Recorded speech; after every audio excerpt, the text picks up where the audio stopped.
Ready? হ্যাঁ ready নে বল। কি বলবো? Hi guys. হ্যালো বন্ধুরা, তোমরা সবাই কেমন আছো? আশা করি ভালো আছো। আর আমিও ভালো আছি। প্রত্যেক বছর আমরা শ্রাবণ মাসে দেওঘর যাই। তো এটা ছিল 8 তারিখ রাত্রিবেলা, মানে 9 তারিখ। আমরা সেই দিন রাত্রি 1:30টার দিকে বেরিয়ে পড়লাম বাবাধাম যাওয়ার উদ্দেশ্যে। যেহেতু বাইকে যাব, আর যদি আমরা রাত রাত বেরোই তাহলে আমরা ওখানে সন্ধ্যের মধ্যে পৌঁছে যাব। তো সেই জন্যই এত রাতে বেরোনো। তো যাই হোক, ও দরজা টরজা লাগিয়ে দিল আর বাইক নিয়ে গলির সামনে চলে এসছে। এই গলির মোড়ের মাথায় সবাই দাঁড়িয়ে থাকে, মানে সবাই সবার বাড়ি থেকে বেরিয়ে এখানেই জড়ো হয়, তারপর এখানে ব্যাগ ট্যাগ বেঁধে রেডি হয়ে যায়। তো দেখুন এরা সবাই যাচ্ছে, আরও জন আসবে, কয়েকজন আসেনি। তো সবাই সবার ব্যাগপত্র বেঁধে নিলাম। আর সুভাষদার মন খারাপ হচ্ছিল, সুভাষদা যাচ্ছে না, মানে সুভাষদা কয়েকদিন আগেই ঘুরে এসছে, 1 সপ্তাহ আগে। তো যাই হোক, তবুও সুভাষদা আবার যেতে চাইছে, তো কাজের জন্য আর যেতে পারছে না। তো যাই হোক, এবার আমরা সবাই বেরিয়ে পড়লাম। আমরা যখনই কোথাও যাই, আমরা আগে পতিরাম বলে আমাদের দক্ষিণ দিনাজপুরের যে ধাম আছে সেইখানে প্রণাম করে আর মা বল্লাকে প্রণাম করেই যাই। তো সবাই সার সার হয়ে চলে যাচ্ছি। এবার আমরা চলে এসেছি পতিরাম ধামে। এখানে এসে ধূপকাঠি দেখিয়ে নিলাম, কারণ এত রাত তার মন্দির খোলা থাকবে না, সেই জন্য ধূপকাঠি দেখিয়ে বাইরে থেকে প্রণাম করে চলে এসেছি। এবার এখানে এসেছি বল্লাতে। অনেক রাত হয়েছে, বললা মন্দিরও খোলা থাকবে না, সেই জন্য বাইরে থেকে এখানেও ধূপকাঠি দেখিয়ে চলে আসলাম। রায়গঞ্জ পার হয়ে একটা জায়গায় আমরা দাঁড়ালাম, আর আমরা যাচ্ছি বালুরঘাট থেকে। এবার এখানে দাঁড়িয়ে সবাই একটু ড্রিঙ্কস খেলো, কি বলে ওটা, টাটা গোল্ড কি একটা, এই যে দেখুন ও খাচ্ছে ওটাই আর কি।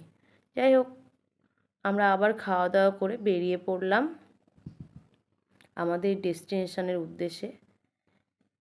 মাঝখানে একবার আমরা চা খেতে দাঁড়িয়েছিলাম, সেই ক্লিপটা নেওয়া হয়নি, মানে ভুলে গেছিলাম।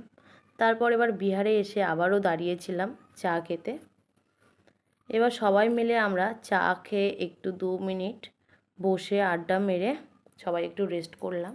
এখানে একটু আমি ভিডিও করছি জন্য শ্যাম বলছিল, মানে ওর বন্ধু বলছিল যে আমি একটা খুন্তি দিয়ে স্ট্যান্ড বানিয়েছিলাম, সেটা আনিনি কেন।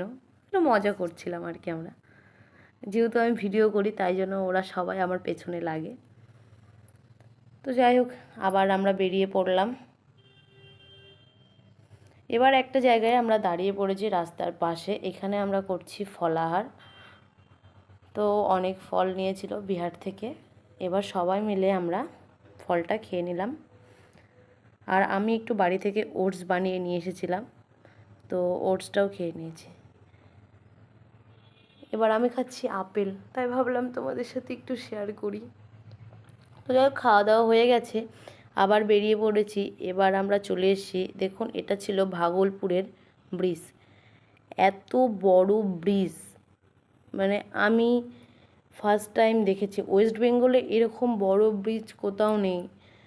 যে ফারাক্কা আছে, ফারাক্কাকেও হার মানিয়ে দেবে। টোটাল 15 মিনিট লেগেছে বাইকে এই ব্রিজটাকে পার হতে। আপনারা দেখে বুঝতেই পারছেন যে কতটা মানে বড় ব্রিজ। তো যাই হোক, ভাগলপুর পার করে চলে এসেছি সুলতানগঞ্জ। সুলতানগঞ্জে গঙ্গাতেই আমরা স্নান করব, সবাই সেখানেই করে। তো এবার আমরা একটা জায়গায় গাড়ি পার্কিং করে এবার আমরা নদীতে গেলাম।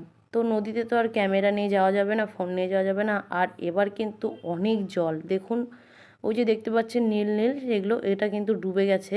ওখানে আগের বারে সব পণ্ডিতরা বসেছিল, মন্ত্র করছিল। আর এবছর পুরো ডুবে গেছে। তো স্নান টান সেরে গঙ্গা জল নিয়ে আমরা বেরিয়ে পড়লাম। এখান থেকে খালি পায়ে আর ভেজা গায়ে যেতে হয়। দেখছেন কত লোক যাচ্ছে, সবাই কিন্তু এরা পায়ে হেঁটেই যাবে। তো আমরা তো বাইকে যাচ্ছি। তো যাই হোক, এবার আমরা দেওঘরের কাছাকাছি পৌঁছে গেছি, আর এখন প্রায় বিকেল হয়ে গেছে। সামনে একটা চায়ের দোকান দেখে আবার দাঁড়িয়ে পড়লাম, আর এখানে আমরা সবাই বিস্কুট চা খেয়ে নিলাম। সেই রাত্রি 1:30-2টোয় বেরিয়েছি, আর এখনও পৌঁছায়নি, প্রায় বিকেল হতে চললো। তো যাই হোক, আবার চাটা খেয়ে বেরিয়ে পড়েছি। এদিকে প্রায় শুধু জঙ্গল, ফরেস্ট আর আছে টিলা আর ছোট ছোট পাহাড়। এগুলো দেখতে পাচ্ছেন, এগুলো সব টিলা। আর আছে ছোট্ট পাহাড়, ওই যে দেখুন পাহাড়। এবার আমরা ফরেস্টের মধ্যে দিয়ে যাব। এভাবেই আমরা পৌঁছে গেলাম দেওঘর। হোটেলে ব্যাগপত্র রেখে আমরা জল দেওয়ার জন্য চলে এসেছি। শুনলাম রাত্রি 8টা পর্যন্ত জল দিতে পারবো। তো রাত 8টা বাজতে আর বেশিক্ষণ সময় নেই, কয়েক মিনিট বাকি। তো তাড়াতাড়ি করে আমরা চলে গেলাম শিবগঙ্গা। দেওঘরের পাশে আছে এই সান বাঁধানো বড় পুকুর, এটাকে সবাই বলে শিবগঙ্গা। তো এখানে আমরা স্নান করে নিলাম আবার। তো আমাকে তো ওরা খুব বকে যে ফোনটা রাখ, ফোনটা রাখ, ফোন কিন্তু চুরি হয়ে যাবে, চুরি হয়ে যাবে। তো সেই জন্য ভালো করে আমি ক্লিপ নিতেই পারি না, মানে আমি একটু ভয় পাই আর কি ওদেরকে। ভয় ভয়ে ভয়ে আমি ফোনটাকে হাত দিই। তো যাই হোক, আমিও স্নান টান সেরে নিয়েছি। এবার মন্দিরের ভেতরটা তো আমি দেখাতে পারবো না, সেই জন্য তোমাদের স্ক্রিনটা দেখাচ্ছি, দেখুন স্ক্রিনে ভালো করে দেখুন। আর মন্দিরের ওপরে শিবের একটা ছবি দেখা যাচ্ছে। তো যাই হোক, আমরা মন্দিরে জল টল দিয়ে দিয়েছি, দিয়ে এবার একটু খাওয়া দাওয়া করলাম। এটা ছিল আলু বড়া। খাওয়া দাওয়া করে রুমে চলে এসেছি। দেখুন এটা আমাদের ছিল রুম। তো এভাবে রাতটা কাটিয়ে নিলাম সবাই একসঙ্গে, খুব গল্প গুজব আড্ডা মেরে। পরের দিন সকালবেলা রুম থেকে বেরিয়ে পড়েছি আবারও। এবার আমরা চলে যাব বাসুকিনাথ। আমাদের টোটাল ছিল 3 দিনের। তো 3 দিন আমরা কি করলাম পুরোটাই তোমাদের এই ভিডিওতে দেখাবো। বাসুকিনাথ যেতে সামনে পড়ে ত্রিকুট পাহাড়। তো আমরা একটু ত্রিকুট পাহাড়ে চলে গেলাম। ভিউটা দেখুন কত সুন্দর লাগছে, সত্যি বললাম ভীষণই সুন্দর লাগছিল এই জায়গাটা আমার। আর ছিল বানর গাছে গাছে, আর আমি চুপচুপ করে ফোনের ভিডিও করছিলাম। ও সবাই ওরা বলছিল যে বানর নাকি ফোন কেড়ে নেয়, তো আমিও তবুও চুপ করে ভিডিও করেছি। ত্রিকুট পাহাড়টাকে ঘুরে এবার আমরা চলে গেলাম আবারও। আর এখানে আছে প্যারানগর, সামনে দেখুন এগুলো কিন্তু সব প্যারার দোকান। 3তলা 2তলা কিন্তু এখানে প্যারার দোকান আছে। তো আমরাও একটা প্যারার দোকানে দাঁড়িয়ে পড়লাম আর একটু দেখে নিলাম। তোমরা কিন্তু যদি আসো, প্যারা কিন্তু টেস্ট করে নেবে, আর যেখান থেকে টেস্ট করবে সেইখান থেকেই নেবে। আমরা কিন্তু একবার বাসুকিনাথ থেকে, মানে আগের বছর বাসুকিনাথ থেকে প্যারা নিয়ে ঠকে গেছিলাম। তো এবার ভালো করে দুটো দোকান দেখে টেস্ট করে তারপরেই নিয়েছি। তো এবার আমরা পৌঁছে গেছি বাসুকিনাথ। এবার বাইকটা এখানে পার্কিং করে চলে যাচ্ছি মন্দিরে।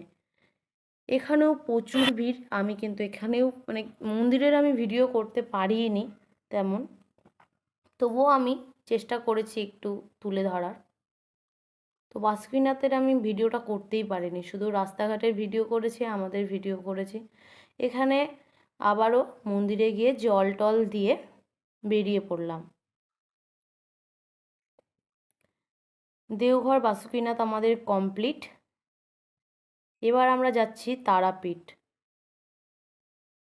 আর এত জ্যাম ছিল এবার, কারণ প্রচণ্ড ভিড় ছিল।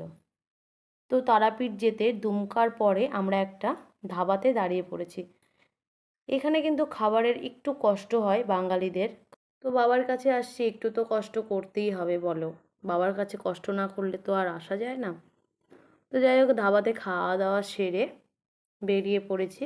তবুও আমাদের এবার কিন্তু তেমন কষ্ট হয়নি, কারণ এবার কিন্তু হোটেলে চিকন চালই দিয়েছিল, বাসমতি রাইস। আগের বারে আমরা খেয়েছিলাম পুরো মোটা মোটা চাল, খেতে পারছিলাম না। তো যাই হোক, খাওয়া দাওয়া সেরে বেরিয়ে পড়েছি। এবার আমরা চলে এসেছি ওয়েস্ট বেঙ্গল, মানে তারাপীঠ, বীরভূম। ঝাড়খণ্ড ছেড়ে বীরভূমে পৌঁছে গেছি। আর এই যে দেখুন মায়ের সেই গেট, তারাপীঠের সেই গেট। রাত হয়ে গেছে। তো আগের বারে মানে কিছুদিন আগে আমরা এসেছিলাম তারাপীঠে, 2 মাস আগে। এই লারিকা হোটেলেই ছিলাম। তো লারিকা হোটেলের সামনে এই কাকিমার চায়ের দোকানের চাটা কিন্তু ভীষণই ভালো খেতে। আমি আগের বারেও খেয়েছিলাম, আমার খুব ভালো লেগেছিল। তো যাই হোক, এবার আমরা এখানে চাটা খেয়ে নিলাম, আর ওরা হোটেলে কথা টথা বলে আসলো। হোটেলের আর ক্লিপ নিইনি, ভুলে গেছি। সকালবেলা ঘুম থেকে উঠে মায়ের কাছে পুজো দিতে চলে গেলাম। আর এবার আমাদের সব কিছুই ভালো হয়েছে। আমরা এখানে দেখুন প্রসাদ নিয়ে নিচ্ছি। আর এবার আমাদের যে পণ্ডিত ছিল তারাপীঠের, পণ্ডিতটা কিন্তু খুব ভালোভাবে পুজো দিয়েছে, মানে সবাইকে মাকে ছুঁতে দিয়েছে। আগে আমরা দুবার এসেছিলাম, কিন্তু তেমন ভালোভাবে পুজো দিতে পারিনি। পুজো দিয়েছি মায়ের কাছে, মানে মাকে ছুঁতে পারিনি। এবার কিন্তু খুবই ভালো করে পুজো দিয়েছি। আর আমি জানতাম না যে মন্দিরের ভেতরে ক্যামেরা মানে অ্যালাউ নেই। মানে অ্যালাউ নেই বলতে কি, ভিড় তো স্বাভাবিক, ক্যামেরা করা যাবে না, ফোন টোন পড়ে গেলে রিস্ক হবে, হয়তো সেই জন্যই। তো এটা ছিল আমাদের প্রসাদের ডালা। এবার আমাকে একটা পুলিশ বলেছিল, তুমি কেন ক্যামেরা করছো।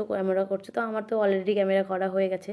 তো তোমরা সবাই দেখো, মায়ের মুখ দর্শন করো, সবাই তোমাদের কামনা বাসনা সব মার কাছে বলো, মা যেন তোমাদের সবার কামনা বাসনা পূর্ণ করে। তো প্রণাম টোনাম সেরে পুজো টুজো দিয়ে এবার আমরা হোটেলে চলে আসলাম, ব্যাগপত্র গুছিয়ে নিয়েছি। এবার আমরা যাচ্ছি বাড়ির উদ্দেশ্যে। তারাপীঠ, দেওঘর সব ছেড়ে বাড়ি চলে যাচ্ছি। এই যে এই তারাপীঠের গেট, যেটা রাত্রিবেলা ভালোভাবে দেখাতে পারিনি। 3 দিন পর ফাইনালি আমরা বাড়ি পৌঁছে গেলাম। রাত্রি 11টা নাগাদ বাড়িতে পৌঁছেছি। তো এরা তো বাড়ি পৌঁছাতে না পৌঁছাতেই ক্লাবে ঢুকে গেছে। আমাদের মন্দিরের পাশেই ক্লাব। আর এখানে আমাদের ক্লাবে কালী পুজো হয় খুব বড় করে। তো ওরা তো ব্যাগপত্র কিছুই খোলেনি, ক্লাবে বসে আড্ডা মারতে শুরু করে দিয়েছে। তো ভিডিওটা তোমাদের কেমন লাগলো অবশ্যই জানিও। ভালো লাগলে লাইক কমেন্ট শেয়ার করে দিও। ফেসবুকে দেখলে ফলো করে দিও, আর ইউটিউবে দেখলে আমার চ্যানেলটা সাবস্ক্রাইব করে দিও। টাটা।